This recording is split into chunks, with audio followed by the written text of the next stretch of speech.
Welcome to this explainer. Today, we're diving into how a mere 82-kilometer trench completely transformed naval strategy, industrialization, and, well, the entire global economy. I mean, think about it for a second. We usually assume that towering mountain ranges or vast, uncrossable oceans are the geographic features that shape human history, right? But today, we're looking at a man-made waterway, a narrow slice through the Earth that effectively re-engineered how our modern world operates. To put that into perspective for you, a single ship passing through this trench today can pay over $1 million in tolls, literally just for the privilege of passing through. Let's find out why. To really understand the massive scale of this achievement, we first have to contrast a brutal 13,000-kilometer detour around South America with a tiny, audacious 82-kilometer shortcut. Imagine being a merchant or a Navy captain before the 20th century. Getting your cargo from New York to San Francisco meant braving the treacherous, icy, completely ship-swallowing waters of the Drake Passage, right around Cape Horn at the very bottom of the world. It was incredibly slow, remarkably dangerous, and prohibitively expensive. And then, this shortcut arrives and just wipes 13,000 kilometers right off the map. So how did this one incredibly narrow passage permanently rewrite the rules of global trade? It didn't just make a boat trip shorter. It changed the very nature of how the world buys, sells, and even defends itself. But to really grasp how we got to this point, we gotta look back into history. The answer actually begins hundreds of years before the canal even existed. Section 1. The Dream of Two Oceans, a centuries-long search. Believe it or not, as early as the 1500s, the Spanish were already surveying the Isthmus of Panama, recognizing it as the narrowest strip of land between the two seas. Fast forward to 1849, and the California Gold Rush created an unprecedented, urgent demand to move people and wealth quickly across the continent. This immense pressure culminated in the 1880s with a massive attempt to build a canal by the French, led by Ferdinand de Lesseps. Driven by immense hubris after successfully building the Suez Canal, de Lesseps and the rest of the world kinda just assumed punching through Panama would be exactly the same. Well, digging the earth turned out to be the easy part. The French tried to build a sea-level canal, essentially carving a straight trench through the mountainous jungle. And that resulted in massive, completely unmanageable landslides. But the true devastation, the real enemy that broke the French, came from yellow fever and malaria. These invisible diseases absolutely decimated the workforce, claiming an estimated 22,000 lives and burning through hundreds of millions of dollars before entirely bankrupting the project. It still remains one of history's most tragic engineering disasters. Section 2. Engineering the Impossible, the American Pivot. So the Americans take over the project in the early 1900s, fully aware of the nightmare that had just defeated the French. And instead of a flat ditch, engineers pivoted to a lock-based system powered by a massive artificial body of water. They realized, hey, you can't just cut through the mountains, you have to go over them. So they dammed the mighty Chagres River to form Gatun Lake, which was, at the time, the largest man-made lake on Earth. But perhaps even more importantly, Dr. William Gorgas led a monumental medical triumph through aggressive mosquito eradication. By proving that mosquitoes carried the diseases that killed the French workforce, his team systematically cleared the area. They made the engineering work actually survivable.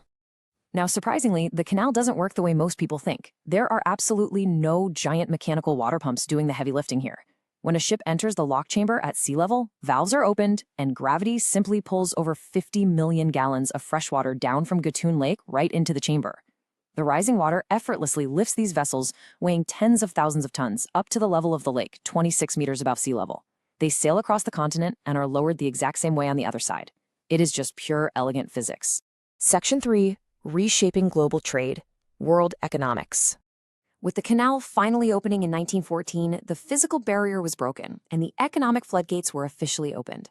It didn't just shorten a boat trip, it accelerated containerization and slashed shipping costs for multiple industries across the board.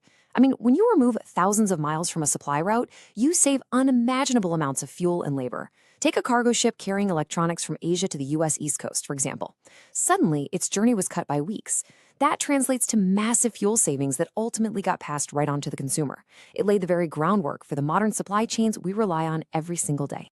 So the canal served as the ultimate catalyst, shifting the world from a fragmented maritime network into an efficient, interconnected global supply chain. And this was just as revolutionary for military strategy. Pre-canal, the United States suffered from a serious two-ocean vulnerability. The real-world catalyst for American military interest actually happened during the Spanish-American War, when it took the USS Oregon over 60 days to sail all the way around South America just to join the fight. The U.S. military realized they just couldn't survive that kind of delay. Post-canal, rapid fleet deployment became a reality, completely reorganizing geopolitical power dynamics overnight. It is staggering to realize that roughly 5% of all global maritime trade funnels directly through this single 82-kilometer choke point. We are talking about billions of dollars of cargo, everything from grain and coal to smartphones and cars, relying entirely on these specific concrete locks functioning perfectly 24 hours a day, 365 days a year. No pressure, right? Section 4. The numbers behind the locks. Economic realities. 82 kilometers. You could drive that on a highway in under an hour. Yet this tiny, specific stretch of water is arguably the most economically dense and strategically vital piece of infrastructure on the planet. To pass through this 82-kilometer stretch, large container ships pay upwards of $1 million in cash. Meanwhile, the lowest toll ever paid was a mere 36 cents. Yeah, 36 cents. That was paid by an American adventurer named Richard Halliburton, who literally swam the entire length of the canal back in 1928. Section 5. An uncertain future, new global challenges. But of course, no engineering marvel is immune to time or nature. Global trade now relies on massive Neo-Panamax ships. As global demand grew, ships got so big they actually couldn't fit in the original 1914 locks anymore. So Panama recently spent billions expanding the canal to accommodate these vessels. But here's the catch. Because the canal relies on gravity-fed fresh water flushing out into the ocean, bigger locks means significantly more fresh water is lost to the sea with every single massive ship that passes. It demands an immense, almost unsustainable amount of fresh water to operate. The canal relies entirely on abundant rainfall to fill the lakes that operate those locks. But recent extreme droughts have severely tested the viability of this waterway. Just in the last few years, water levels dropped so low that the Canal Authority had to slash the number of ships allowed through. This left dozens of massive cargo ships just idling in the ocean for weeks, creating a global traffic jam literally visible from space. And simultaneously, warming global temperatures are melting ice in the Arctic, threatening to open up entirely new competitive shipping routes at the very top of the world.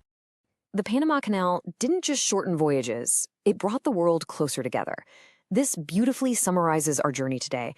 It's proof that sometimes the absolute smallest places can reshape the biggest global systems.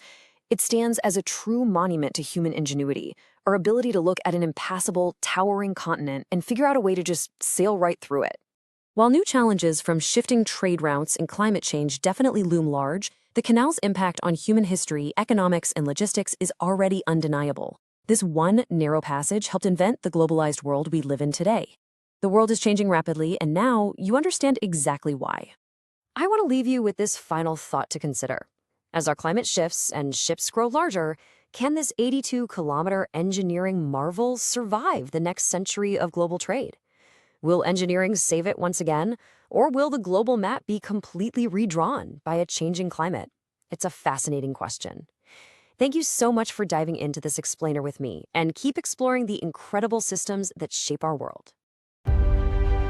Thanks for watching World Decoded. Make sure to like and share, subscribe, and stay curious.